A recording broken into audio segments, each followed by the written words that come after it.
Hello, I'm Jacqueline and welcome to another video in the Bullitt County Public Library's Wellness Momentum series.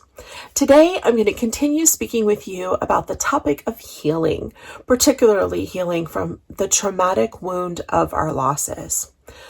We have a loss of relationship, of trust, of community, of a job, of a dream, or maybe even the way we thought life would work out, or maybe a person. There's lots of ways that we can have losses. And that loss creates a traumatic wound. That wound then causes us to have responses whenever we feel like we're right back out at that stormy edge. I talk about these in my previous two videos under the heading, The Hurricane of Grief. You'll find links to them below. The last two videos in my part of this series are dealing with key ways that I see we can heal. The one we're going to talk about today is about how we can connect deeply to the wisdom of our bodies. And then the last video will be about using active, curious love. As always, I use the word spirit. By that, I mean the beautiful place of our deepest connections, our deepest love, our deepest wisdom, our deepest compassion. Spirit is where love is an action and not just a feeling. As a former healthcare chaplain, I'm centered in my practice as a spiritual and grief care coach to help folks make meaning with their losses. What I know of this work in the scope of my career and also personally is that when we skip the body as part of the conversation about healing, we often miss healing altogether. I also want to acknowledge we can't talk about the body without first acknowledging that we all have so much energy whenever we bring bodies up. We live in a society that devalues particular bodies. Maybe we exist in families where we were taught from a very early age that adults have ownership over the bodies of children. I can remember being told at my grandmother's beauty salon to go hug and kiss some other lady at the beauty salon, but it smelled like hairspray in there and I didn't want to do that. We also move in our communities, civic, religious, recreational, educational, and these can both explicitly and implicitly tell us that certain bodies are good and other bodies are bad, or that we are good or bad humans based on our bodies. Most importantly for our work together today, we are told and taught and reinforced over and over again to never listen to our bodies. Their hunger, their needs, their desires, their truth, irrelevant. Isn't that kind of the so-called lesson of mind over matter? What you think is more important than what you might hear from your body. Our time together today might be difficult for you, and I want to acknowledge that right from the beginning. It can take you out of your comfort zone, but I want to invite you to sit with that discomfort. I have found in my life that listening to the discomfort often leads to very interesting and very beautiful places. Maybe you won't be able to, and that's okay too. I want to also acknowledge that my understandings are not perfect. They're not meant to be for all people in all circumstances. This is just my experience, and I offer it to you. Take what you need and leave the rest. But my experiences also come from a lot of deep, dark places of desiring to heal myself and also for bearing witness to others who are working to heal themselves. These traumatic wounds that we all have are not pretty. They come with big warning labels on them because they are often dealing with not only the very worst that we as human beings experience, but they're also dealing with the very worst we do to one another. Today, we're going to speak about illness. We will talk about childhood sexual abuse. Please pause or stop this video if you cannot engage with that today. Yes, no, maybe later, maybe never, are all valid. I want to talk to you as if you were right in front of me, sitting across my dining room table. Maybe I made you a beautiful latte. That's something I could definitely do. Or maybe you prefer tea or sparkling water. Or maybe, like my 84-year-old mother, you exist only on Diet Coke. You choose. But I'm going to take the latte. All right. So we'd be sitting there together, and I would talk to you as a friend, as someone who I trust, and I would hope that you would trust me in return. I would trust you and your spirit, your experiences. I would trust your spirit, your expertise, your wisdom. I would see how you're open or opening up to allowing your wounds to teach you. I pray that you trust your deepest knowing. I also would feel that you trust me, my wisdom, my experiences, my expertise, and how I've let my own traumas deepen me. I trust myself too. But I want you to know that I haven't always trusted my body. My mother, who loves me dearly, did not teach me to trust my body. At 7, a year after my father had died, my mother remarried. And about 3 months into their marriage, I went to her and told her that I did not like him tickling me.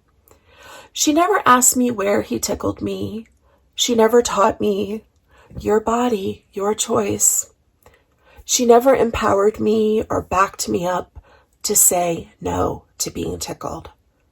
And she never paused long enough to ask me why I didn't like it. And I would have told her the truth if she had asked. She just didn't know how to ask that way at that I needed to be asked at that moment. And she loved me. Both and. I want you to know that I have hated my body because I thought she was so weak when she was a child. But can you imagine that? Children are small and tender and vulnerable, and they need the love, protection, and care of their humans. Left unprotected, I turned on my body with rage, believing every bad thing that happened in my life was my fault. I hated my body for so many things, which meant I hated myself. I worked really hard for a long time in my life to earn being lovable because I knew I wasn't worthy of love for just being alive and breathing. I went through a time in my life that I hated my body for being unable to carry a child, or for being sick, and again for being weak. I ate these bricks of self-hate with purpose and attention to detail because they seemed like they were the price of being a girl or a woman or feminine human in the world. If I hated my body and myself first, I could beat the bullies to the punch. And I've been bullied in my life. Maybe you have been too. I also worked hard to heal, to know myself, to believe in myself, to love myself. None of us is just one thing. But I could never seem to love, know, heal enough to get to that root of hate, that unworthiness that was deeply buried, and keep it from growing back up again. It often felt that I was rewarded in life, not for the fullness of my humanity, but for the ways in which I denied my body. I was rewarded when I denied her need for rest, for play, for relaxation, for being nourished and nurtured. I was rewarded for denying her need for time off, for moving in ways that brought me joy, for being able to ask deep questions about the meaning of life that kept me awake at night. I kept finding myself staring into this particular sort of abyss, trying to figure my body out. At the very peak of my struggles with infertility, I was also the chaplain for labor and delivery, where I was rarely called to attend to a family full of joy. I kept bearing witness to people whose bodies were broken, babies, children, young adults, parents, grandparents. One of the things that I was taught early on when I was becoming a chaplain was that it was very important to always ask, is there anything else going on in your life? Any other places of loss or heartbreak? Often, illness came right after a major loss, and the trauma wound was like encased in the body with that illness. My own beloved. She had uterine cancer the year after her daughter was murdered. I look back and I think about my endometriosis and how there must be a connection between it and being abused. So is there any hope? These are big, heavy, hard things. I believe there is hope because of what I've experienced and what I've seen others experience as well. Here's my story. In 2016, I became very ill. Okay, we're not starting with a very hopeful start, but we're going to get there, I promise. I couldn't shake pneumonia. Tests and more tests, specialists, plural. Oh, it was rough. I had cut back that route of hating my body, but as I became more and more sick, that hate started to grow wild and choking. But I was desperate to face this sick body differently.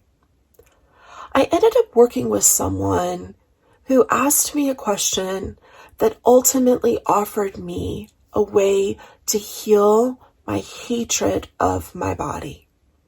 I was asked, could I see my body as being wholly unique from my spirit? A symbiotic relationship, the body and the spirit relying on each other, but unique from one another. A body that gets sick, ages, changes, and let's face it, will eventually die. A body that's human and fragile and breaks. A body that carries me through life and its most difficult moments. A body that allows my spirit to feel the touch of my beloved or hear my little girl say, Mama. A body that hugs my best friends. And at that moment was fighting and carrying me over the very troubled waters of my illness. And so if she was someone other than me, her own person, could I also then ask her for her truth? It changed everything for me. I can remember the moment of that shift for me really clearly. I had a major asthma attack one night. I was blacking out, I was throwing up, I was in terrible pain, and we went to the emergency room.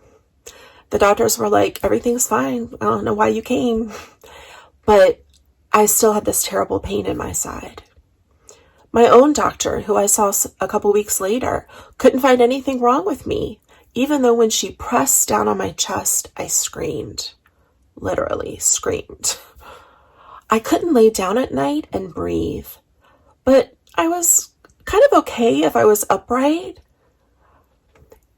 That terrible pain invited me to ask my body a question. Hello, will you tell me what's wrong? She said, something big. Oh, Do you know what it is? Could you like let me in? Tell me what it is so I can get help? No, but I need you to help me. Please believe me. And I did. I believed her. Even though the doctors couldn't figure out what was wrong, I believed her that something big was wrong with her. Then one day, I went to the pool. It was really cold and it felt good to float. I could breathe better. I set down my beach bag and I went from hardly any pain to barely being able to breathe. I was in so much pain. My friend quickly drove me to the emergency room and I was admitted because the pain was so great it was making me sick. But again, all the tests were negative. They admitted me, and so a hospitalist came to see me, a kind and wise man. And he looked at me and he said, I think I know what's wrong with you. I think you broke your ribs at the cartilage when you had that terrible asthma attack. A nuclear medicine study proved that he was right. Oh, that wise body of mine. She was worth listening to and valuing. That incident of like knowing something was wrong and then finally sort of being proven, yes, it is wrong, and that I was in conversation with her about it, that just shifted. That was that moment for me. And I began to ask her all sorts of questions. They transformed me and they transformed my life. Listening to my body started to hack away at that root of self-hatred that I was always trying to fight back but never could really kind of completely get at. One night, about 6 months after I broke my ribs, I was sick again, laying in bed. I have common variable immune deficiency. And I imagined that I was sitting next to my body there on the bed and talking to her. I had a question that needed answering, not just for us to become closer, but so that I could heal something that had plagued me since I was 7. I whispered out loud in the dark, Body, why were you so weak? Why did you allow me to be abused when I was a kid? It's a big question, right? And what I heard her say to me was, how many times do you remember, Jacqueline? 7 or 8? I remember them all. I only let you remember what you needed so you could heal. But I took on the rest of them and I hold on to them for you because it would be too much for you if you remembered everything.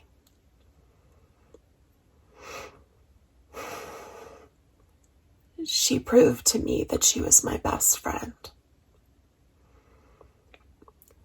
This is what I know about our bodies. They know the full story of our lives. These eyes, I've seen the most heartbreaking and the most beautiful moments of my life with them. My heart, it's raced with fear and it's raced with delight. My legs, they've carried me upstairs and down slides and across a room to see my brand new, beautiful baby daughter. These hands, they've held the hands of so many as they were dying, and they've painted with reckless abandon. We all must come to terms with our beautiful, amazing, unique, slightly weird warrior bodies. And then when we do that, we begin to heal the ripples of our lives, our relationship with ourselves, our families, our communities, our whole world. We must listen to where in our bodies we are holding our pain. Emotional pain, longing, dreams unmet, however you want to name that. And accept the truth of our bodies and our body's wisdom. Listening to our bodies always leads us home. It leads us home to ourselves. The noise to not listen to our bodies is extraordinary. You will have to become very quiet. Very quiet. I don't know what your precious body will tell you, but I know if you deeply listen, you will find your way to the root of the story you've been telling yourself about who you are, the ways in which you've been making meaning. And often, too often, you will find that there is a lie. Like the lie that I was weak. I wasn't. I was just a kid. And in that place of learning the truth about your value as a human being, there's nothing like it. It also helps you to be a better member of our great collective of human beings in this world. I don't believe our bodies ever doubt our worth. It always somehow seems to start outside of us. Why do we do that to one another? When my daughter was a little baby, she would stand for eons in front of the mirror, clapping her little hands and laughing and kissing the sweet little baby in the mirror. Oh, that energy is our birthright, to delight in ourselves. But it's really hard to feel that delight when we're busy hating our bodies and denying their truths. Years ago, I had this incredible therapist I always called Obi-Wan. He told me that for a time he worked in a rehab hospital with paraplegics and quadriplegics while they were beginning to adjust to their new bodies. He told me that he always knew who would do really well when they left the rehab hospital. It was the people who lived fully and saw their bodies as whole and worthy and good. Different, changed, but glorious. That's the space I'm inviting you into. Our losses and their wounds, they change us. We are different, but we are still fully capable of delight, love, connection, and meaning. And that meaning begins in our glorious bodies. I'll be honest, I wouldn't have been ready for that really challenging question in my life if I had not already had a sense of my own intrinsic worthiness because of being exposed to so many people, especially Sonia Renee Taylor, Diane Bondi, Dr. Laura Thomas, Christiana Cleveland, Jessamine, Jeffrey Marsh, and so many more. I'm going to put a completely non-exhaustive list of these incredible humans at the end of this video. There'll also be books provided below, although I did not list every one of their titles just to be kind to the librarians. Friend, beloved friend, thank you for taking the time to hear my story. I hope you will consider the wisdom of seeing your body as separate and the invitation to listen to them and to their truths as the most foundational place to begin to deeply heal. Until we meet again.